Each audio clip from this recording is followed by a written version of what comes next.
2 Kings chapter 9. And Elisha the prophet called one of the children of the prophets, and said unto him, Gird up thy loins, and take this box of oil in thine hand, and go to Ramoth-Gilead. And when thou comest thither, look out there Jehu the son of Jehoshaphat the son of Nimshi, and go in, and make him arise up from among his brethren, and carry him to an inner chamber. Then take the box of oil, and pour it on his head, and say, Thus saith the Lord, I have anointed thee king over Israel. Then open the door, and flee, and tarry not. So the young man, even the prophet, went to Ramoth-Gilead. And when he came, behold, the captains of the host were sitting. And he said, I have an errand to thee, O captain. And Jehu said, Unto which of all of us? And he said, To thee, O captain. And he arose and went into the house, and he poured the oil on his head. And he said unto him, Thus saith the Lord God of Israel, I have anointed thee king over the people of the Lord, even over Israel. And thou shalt smite the house of Ahab thy master, that I may avenge the blood of my servants the prophets, and the blood of all the servants of the Lord, at the hand of Jezebel. For the whole house of Ahab shall perish, and I will cut off from Ahab him that pisseth against the wall, and him that is shut up and left in Israel. And I will make the house of Ahab like the house of Jeroboam the son of Nebat, and like the house of Baasha the son of Ahijah.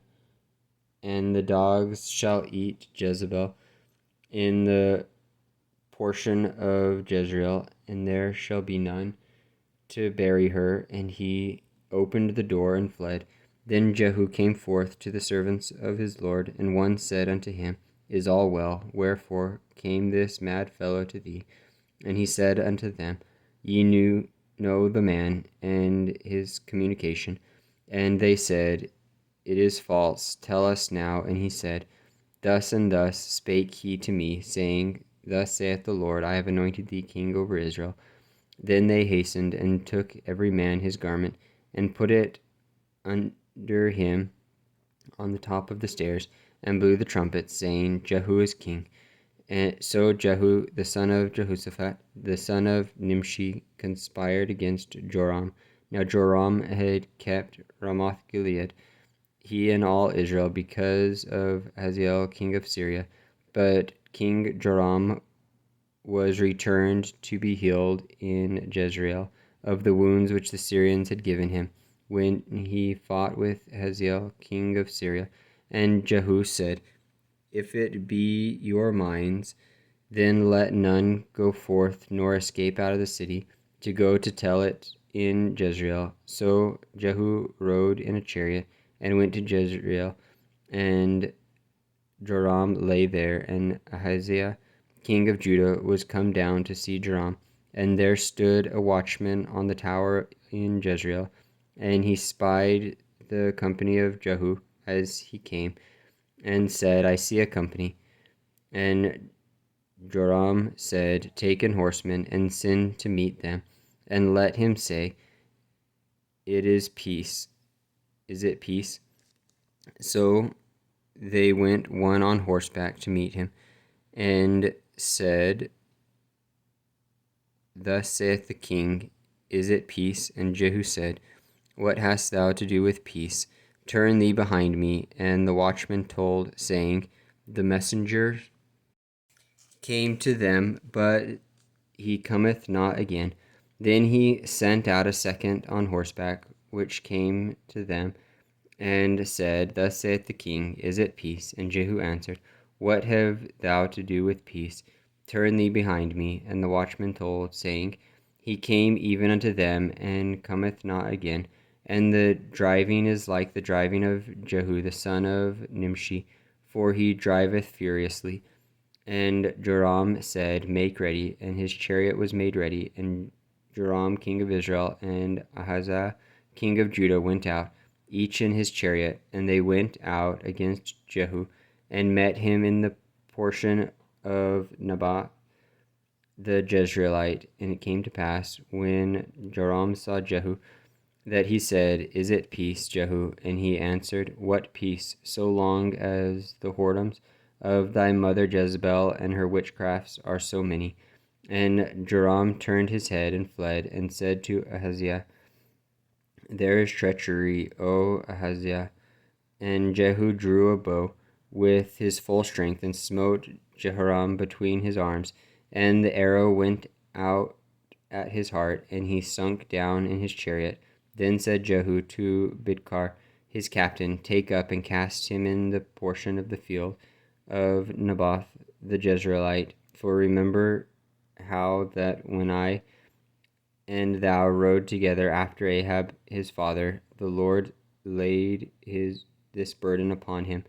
Surely I have seen yesterday the blood of Naboth and the blood of his sons, saith the Lord, and I will require thee in this plot, saith the Lord. Now therefore take and cast him into the plat of ground, according to the word of the Lord. But when Ahaziah king of Judah saw this, he fled by the way of the garden house, and Jehu followed after him, and said, Smite him also in the chariot.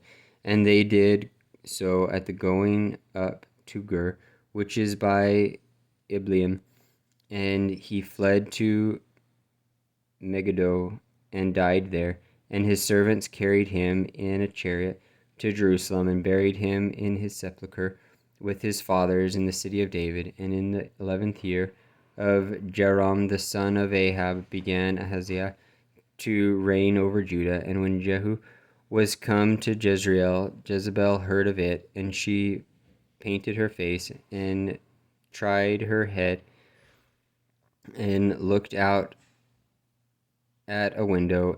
And as Jehu entered in at the gate, she said, Had Zimri peace, who slew his master? And he lifted up his face to the window and said, Who is on my side? Who?